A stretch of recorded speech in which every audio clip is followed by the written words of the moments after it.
Salud Promé, un empuje para promoción de boa salud.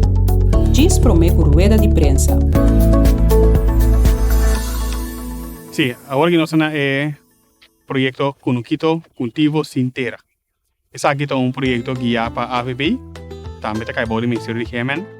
Aqui nós vamos mirar que esse projeto aqui nós enfocado em mostrar tudo que é possível aqui na nossa. O Ministério de Base é um eixo, aqui nós experimentando com sistema que nós chama foragem verde hidropônico, caminho que tem espaço mais chiquito mesmo, nós podemos produzir comida de bestia de qualidade, para assim nós podemos aumentar a produção de bestia na costa.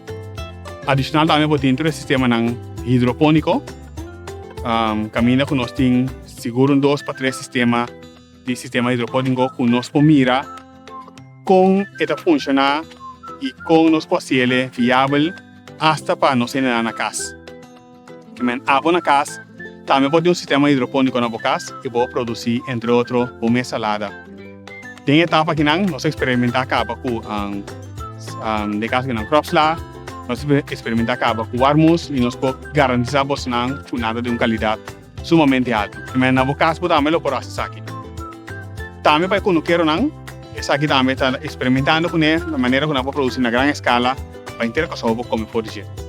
Outro aspecto é projeto que nós também podemos lo que está vermicompost, nós trabalhamos com bichi, nós trabalhamos compost com bichi, até que nós podemos usar também para nós quando queremos por ranha e por de caso que não fertilizar na terra com ele e não por assim mais chopicos. Entre outros também a parte de fertilizar a terra para botar té de compost aqui na qual me por me mata na caso que não de parte foliar tipo de uma vitamina e de blate também.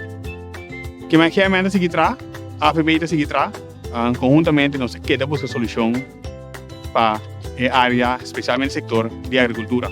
Junto nós lo que dá aqui possível. Pronto, espaço aqui disponível, com tudo para passar e ter vista de com o que costa possível aqui na Kosovo. A mesma coisa aqui na por, quando quero, na bocas também por.